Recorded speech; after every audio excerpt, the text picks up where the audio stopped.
Madilim na ang gabi ngunit hindi pa rin dinadalaw ng antok sa Audrey. Malakas ang buhos ng ulan sa labas na may kasamang kulog at kidlat. Naalala niya, sa Jake, hindi pa ito umuwi mula kanina. Nasabi na sa kanya nila Martha at Sally anong nangyari bago sila dumating. Umuwi raw si Jake kasama si Erica at pumunta ng rancho. Ilang oras ang lumipas ay nakita nila itong bumalik sa bahay sakay ng isang kabayo. Naiwan si Erica samantalang bumalik ng rancho si Jake upang asikasuhin ang mga nganak nitong kabayo.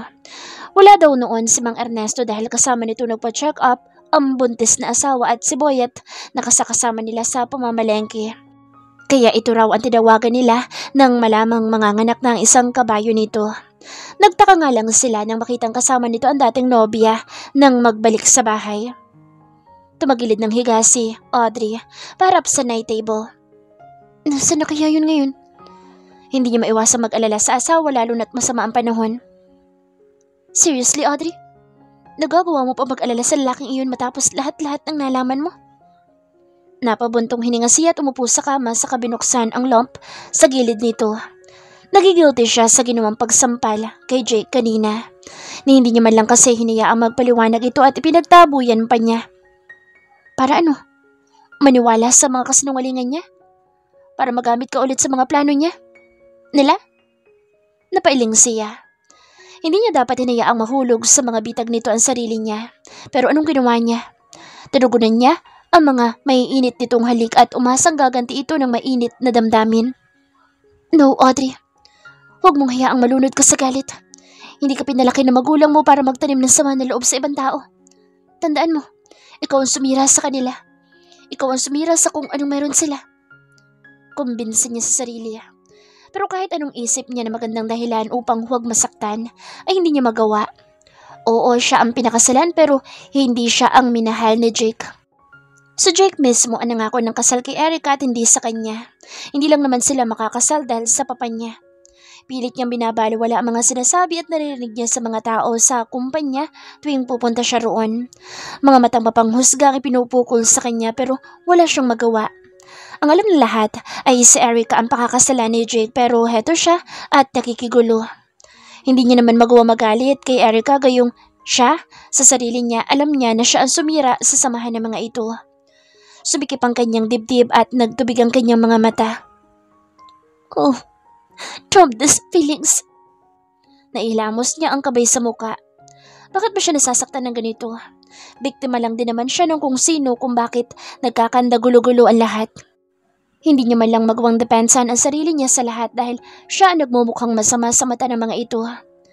Nagsimula ng tumulo ang mga butil ng luha sa kanyang pisngi nang maalala ang mga sinabi ni Jake sa kanya noon.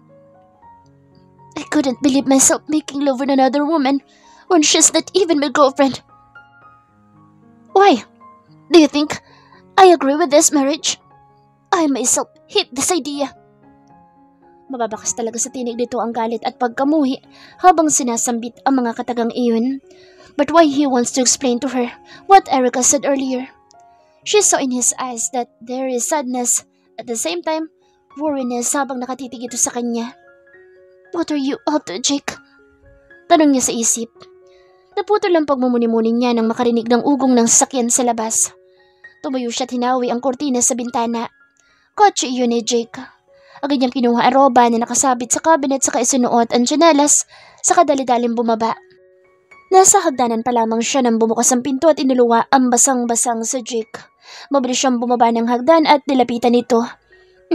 Jake! Nag-alalang tumingin siya dito. Amoy na amoy niya ang matapang na amoy ng alcohol sa bibig nito dahil sa mabigat nitong paghinga.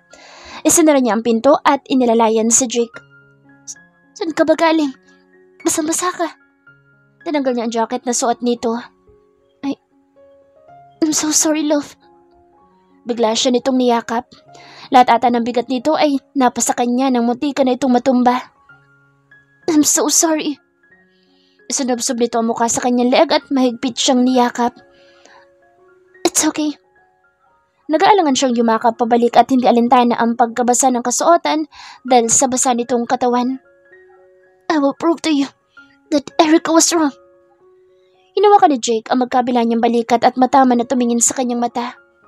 It's true that we planned it. what you said earlier.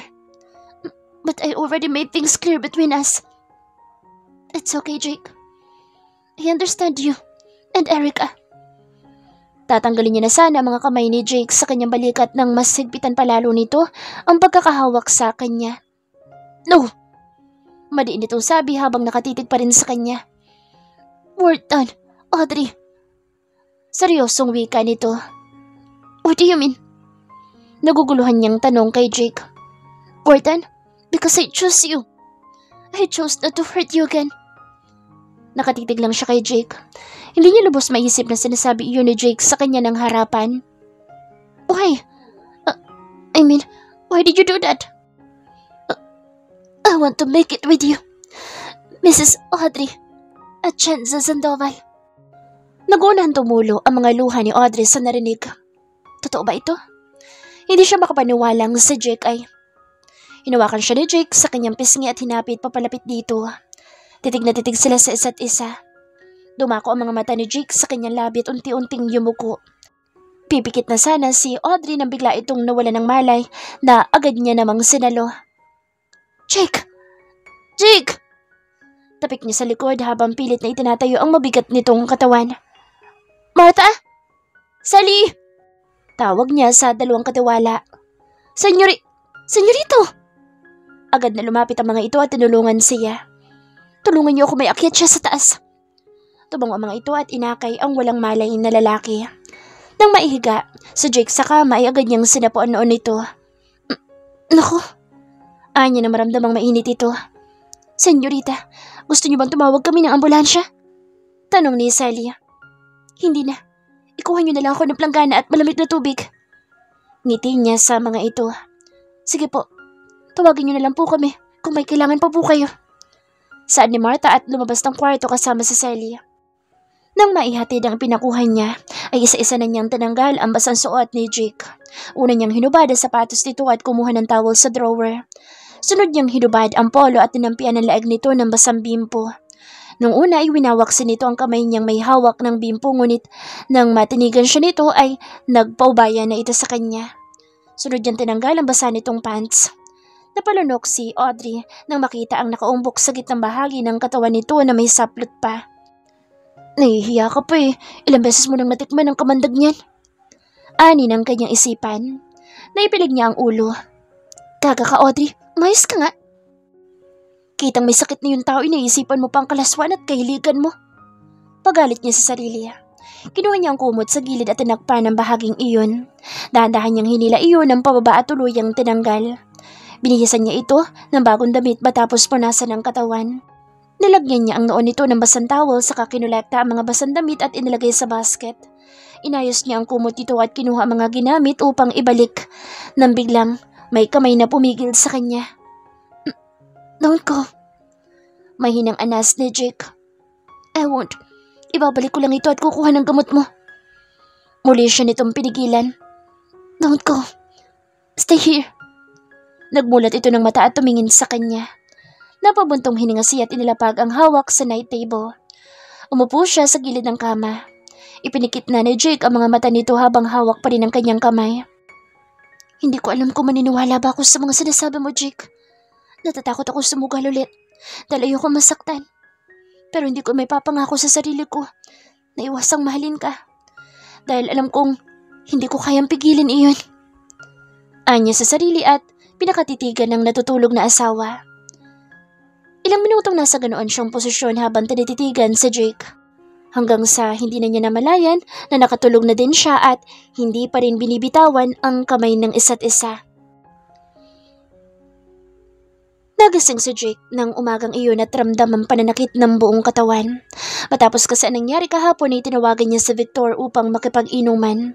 Ito lang talaga ang matatakbuhan niya tuwing may problema siya. Sinabi niya lahat dito ngunit imbes na damayan siya, ay pinagsabihan pa siya nito. You know what, Bart? Ang laki mong gago. Walang kasalanan sa Audrey sa nangyari. Remember, parehas kayong nakainom ng party drugs that night. Kaya huwag mo siyang sisihin. Anito at tumungga ng alak sa hawak na baso. Hindi mo ba alam ang dinanas niya nung pumunta siya sa company? Well, wala ka namang pakinuon sa kanya. As she passes those questioning eyes, hearing their hurtful words.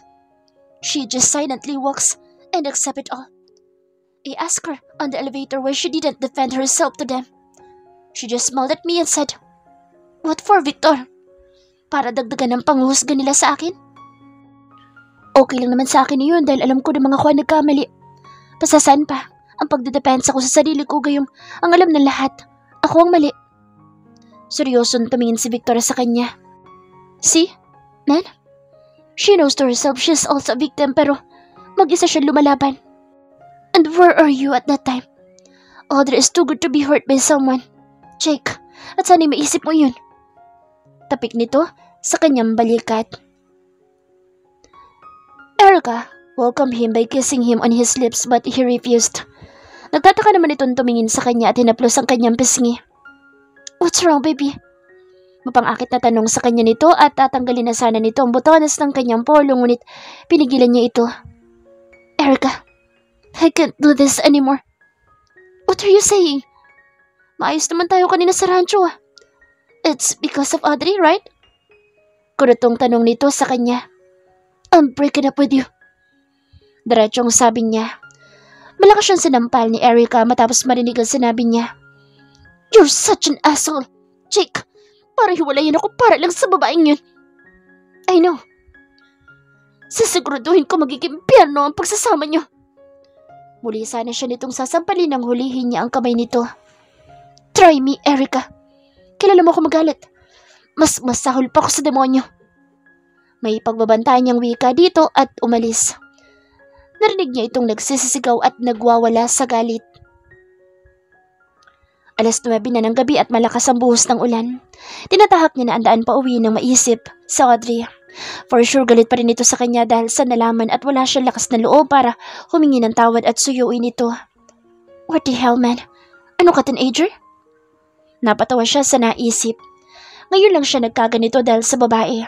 Mas mabuti pa sigurong uminom muna siya ng pampalakas ng loob bago kaharapin ng asawa.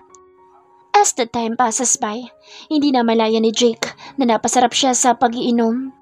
Maraming babae ang nagtangkang iuwi siya but he simply rejects them all by saying, "May asawa ko naghihintay sa akin." At dismayado naman ang mga ito na aalis sa kanyang harapan. He looked at his wristwatch and saw it's past midnight already. Paniguradong tulog na si Audrey. Tumayo siya sa kinaupuan at lumabas ng bar. Sumakay siya sa kanyang kotse at binuhay ang makina. He's not drunk. He knows to himself. Kaya niya pang iuwi na ligtas at buo ang sarili. Naramdaman ni Jake na may gumalaw sa kanyang gilid. It was Audrey, still sleeping soundly. Nakatulog ito habang nakaupo sa gilid ng kama at hawak ang isa niyang kamay. Tumagilid siya ng higa upang mas masilayan ang mukha ng asawa. He reaches her angelic face and removes some strands na tumatabon sa magandang mukha nito. He caressed her cheek and softly rubbed his thumb against it. You don't deserve to be hurt, Audrey. Pero anong ginawa ko? Naipit ka rin sa sitwasyong gaya ko.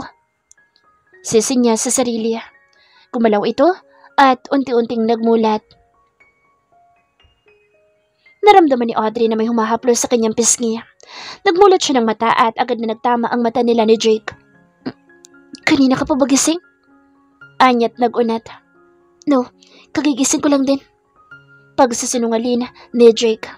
Teka, tatawagin ko lang si Nanay Rosa para...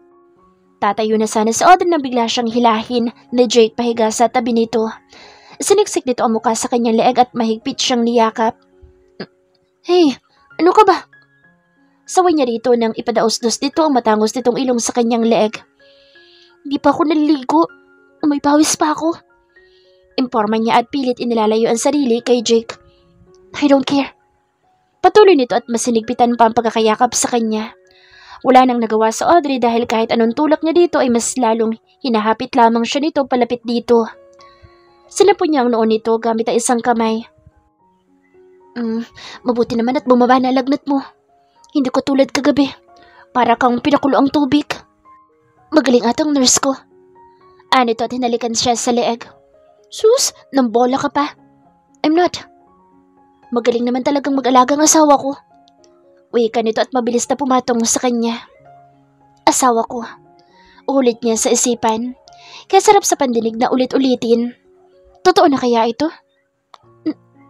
Jake, about last night, just drop it. Kalimutan na natin iyon. Nagkatitigan sila ni Jake.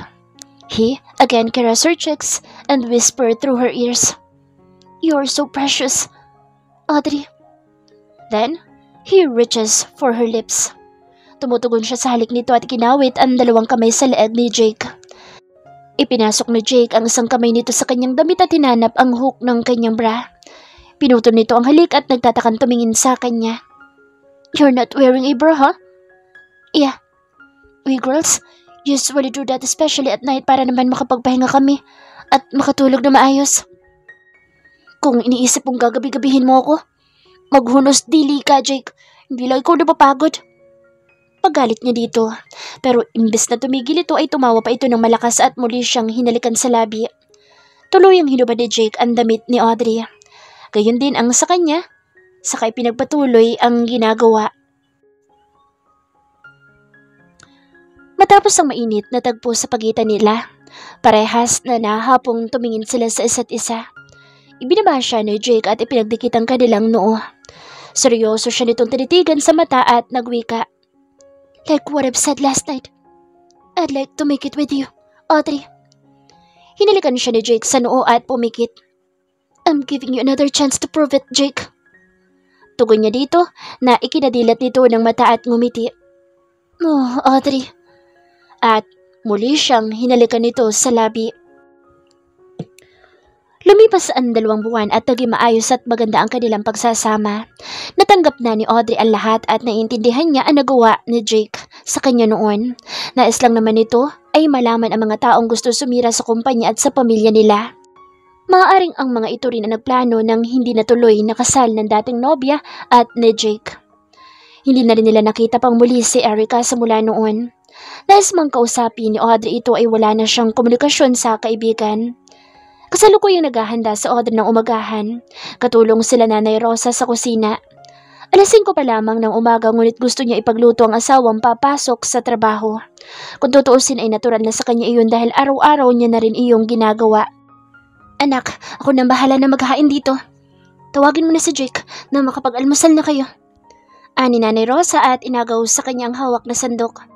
"Sige po, sumabay na din po kayo sa amin. Sally, Martha." Lingon niya sa 2 katiwala. "Nakakahiya po, senyorita." Saad ni Martha na inayos ang lamesa. "Huwag na kayong mahiya, parang pamilya na rin naman na tayo rito." Ngiti ni Audrey at hinubad ang suot na apron. "Maraming salamat, senyorita. Hindi niyo kami itinuturing na iba sa inyo." Wika ni Sally at kumuha ng mga kubyerto sa drawer. "Ano ka ba? Wala iyon. Saka tayo-tayo lang din naman na magkakasama dito sa bahay." Anya at inayos ang pagkakatali ng buhok. Are mga batang are, kaya aga-agay nagdadramahan." "Sige na, Audrey. Tawagin mo yung asawa mo at baka maliit pa yun sa trabaho." Tulak sa kanya ni Nanay Rosa. Lumabas siya ng kusina at umakyat sa 2 palapag ng bahay. Kumatok muna siya sa pinto bago iyon binuksan. Nabutan niya si Jake na nakaharap sa body-size mirror at inaayos ang necktie. "Why do you keep on knocking before entering? When in the first place, it's our room." Anito at tinignan ang kanyang refleksyon sa salamin. Lumapit siya dito at humarap sa asawa. "Well, malay ko bang may ginagawa kang kababalaghan habang pinapantasya ako?" Biro niya at inayos ang necktie nito. "Oh love, why I have to do that? Kung pwede ko namang sa'yo ko mismo gawin."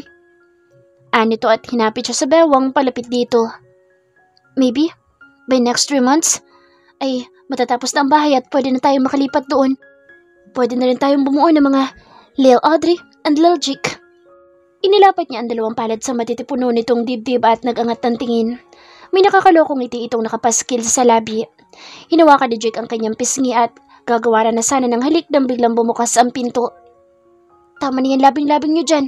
Hindi pa ba kayo nagsawa gabi-gabi? Bumaba na kayo at baka lumamig pa yung pagkain sa lamesa." Wika ni Nanay Rosa at isinara na ang pinto. Nalalaki naman ang mga matang tumingin si Audrey kay Jake. "We should make a room soundproof para hindi tayo nakakabala ng tulog ng iba." Anito at pinagmasdan ang kabuuan ng kwarto.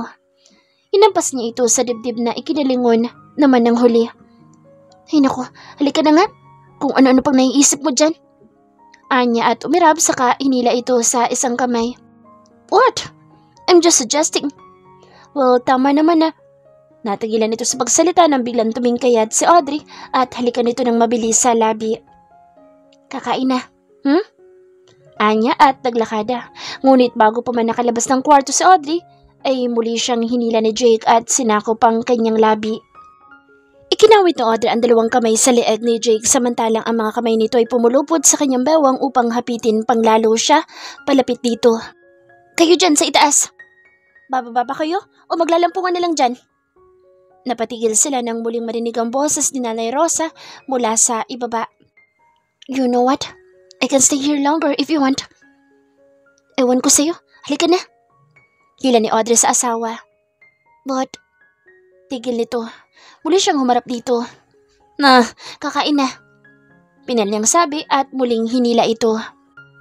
Pagkatapos mag-umagahan ay sinamahan niya si Jake sa labas kung saan naghihintay sa boyet at ang nakahandang kotse nito. Ang isang kamay nito ay nasa bulsa samantalang ang isa ay hawak ang kanyang kamay. Tumigil sila sa harap ng kotse at humarap ito sa kanya. I'll be back at 5 or 6 p.m. Wanna have a dinner outside? Sige. Okay then. Ngiti nito at niyuko siya upang dampian ng magaang halik sa labi. Ngumiti siya dito. Kinuha nito ang susi kay Boyet at sumakay ng kotse. I gotta go. Bye. Lingon nito sa kanya mula sa kinaupan. Bye. Ngiti niya, saka nito binuhay ang makina at umalis. Tinanaw niya pa ito hanggang sa tuluyang makalayo. Nox, may pa-goodbye kiss na ngayon ah. Tukso sa kanya ni Sally na may hawak na walis tambo. Ewan ko sa'yo. Anya at nagpatuunang pumasok. Sus, ba't ayaw mo pa kasi sabihin? Sunod ni Sally sa amo.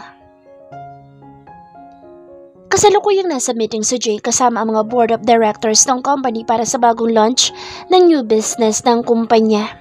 Pasado 11:00 na at magdadalawang oras na sila sa meeting na iyon. Well, it is an important matter for the company. Actually, ay alam niya na ang magiging daloy at takbo ng panibagong business na iyon dahil una niya nang pinag-aralan at nabasa ang tungkol doon. But as the COO of the company, mahalaga ang presensya niya para sa pagpupulong na iyon. Nababagot man ay palihim niyang kinuha ang kanyang cellphone sa bulsa at nagtipa ng mensahe sa asawa. Already taking your lunch? Ilang minuto ang lumipas bago ito nag-reply. Nope, mamaya na lang. How about you? I'm still sitting in this board meeting. Want me to come over there and bring lunch? Magtitipa na sana siya nang muli ito mag-message. Wait, why are you using your phone by the way? I just miss you. Ilang minuto ang tinagal ngunit sinin lamang nito ang huling mensahe niya. What are you doing? Picking some fresh flowers in the garden. I miss you too. Napangiti siya sa nabasa. Para siyang schoolboy na kinikilig sa natanggap na love letter mula sa kanyang crush. Send me some picture of yours. Okay, wait. Ilang minuto pa at muli nag-vibrate ang kanyang phone. Wife, send a photo. Agad niyang pinindot iyon. Too beautiful. Bulong niya at hindi mapigilan ang ngiti. Sir? Tanong ni Maya sa mababang tinig. Nothing. Anya at muling niyuko ang cellphone nang namumula. Pinindot niya ang larawan at zoom sa mukha ng asawa. Para siyang timang nang umingiti habang nakayuko. You're crazy, Jake. Anya sa isipan at hindi mapigilan ang ngiti sa labi. Right, Mr. Sandoval? Tawag pansin sa kanya ng babaeng nagdidiscuss sa harapan. Ngunit tila baga ay hindi niya napansin iyon dahil sa abalang pagtingin sa larawan na ipinadala ng asawa. Mr. Sandoval. Muling tawag nito sa kanya na ikinaangat niya ng tingin. Yes, right. Mula sa sariling sagot niya at napatingin sa mga taong kasama sa kwarto na nakatingin din sa kanya. Tumikim siya at muling nagwika.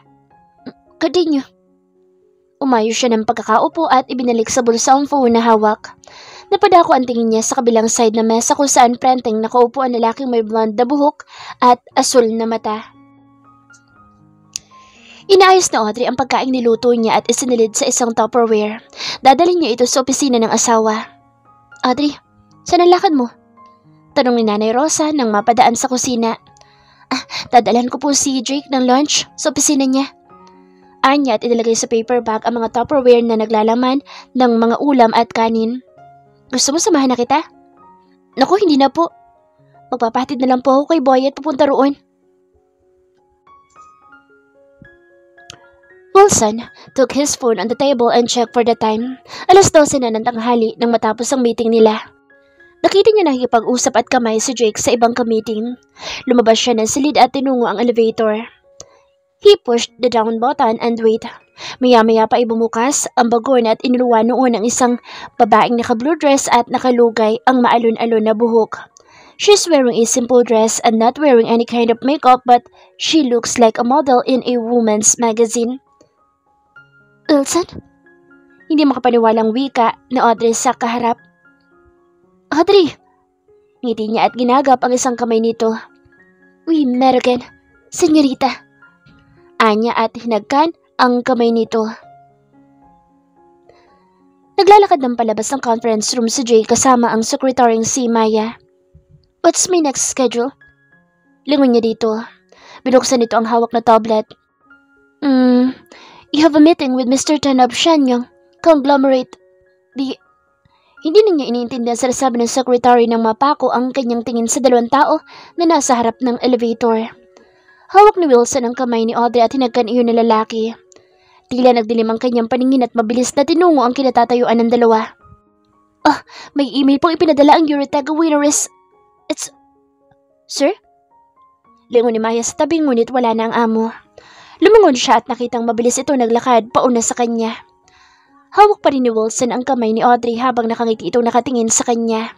Namumula naman sa Audrey dahil sa ginawa ng lalaki. Want to have a coffee with me? Near at this place? Ayan ni Wilson sa kaharap. Naku. Hindi na naituloy pa ni Audrey ang kanyang sasabihin nang biglang may humila sa kamay niya na hawak ni Wilson at pumagitna sa kanila. What do you need, Mr. Partridge? Jake. Tiningala ni Audrey ang asawa at baka sa mukha nito na hindi nito nagustuhan ang nakita. Kani-kanina lang. Nothing, Mr. Sandoval. I'm just talking to this beautiful woman. Lingon sa kanya ni Wilson. Muli siyang hinila ni Jake palapit sa katawan nito. What do you need from my wife? Pagdidiin nito sa salitang my wife. Your wife. Ngisi nito. Well, I just invited her for a coffee and have some chit-chat. Muli itong lumingon kay Audrey. Maybe next time. Bella Donna. Ciao. Anito at muling kumindat kay Audrey bago sumakay ng elevator.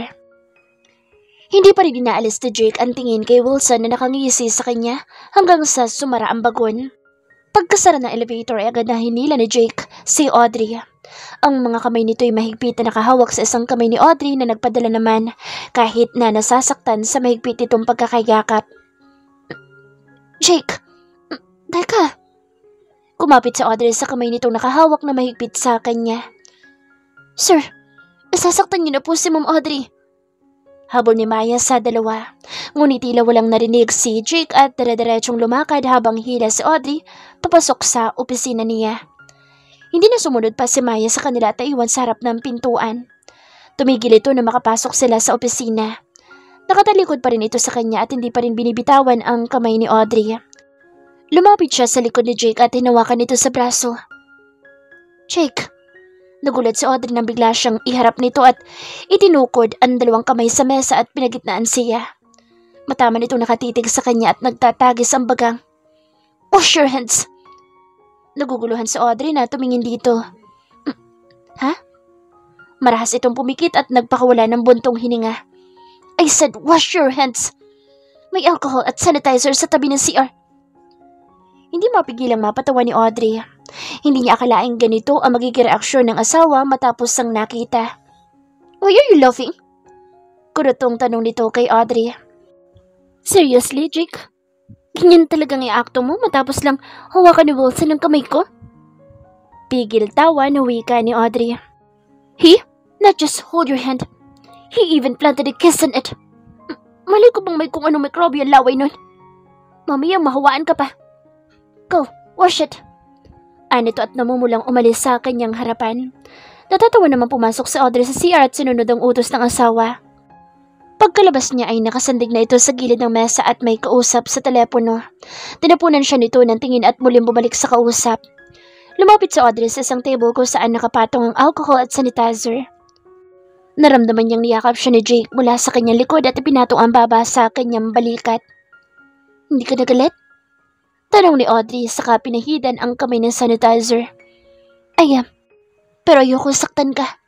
I don't trust myself when I'm angry, Audrey.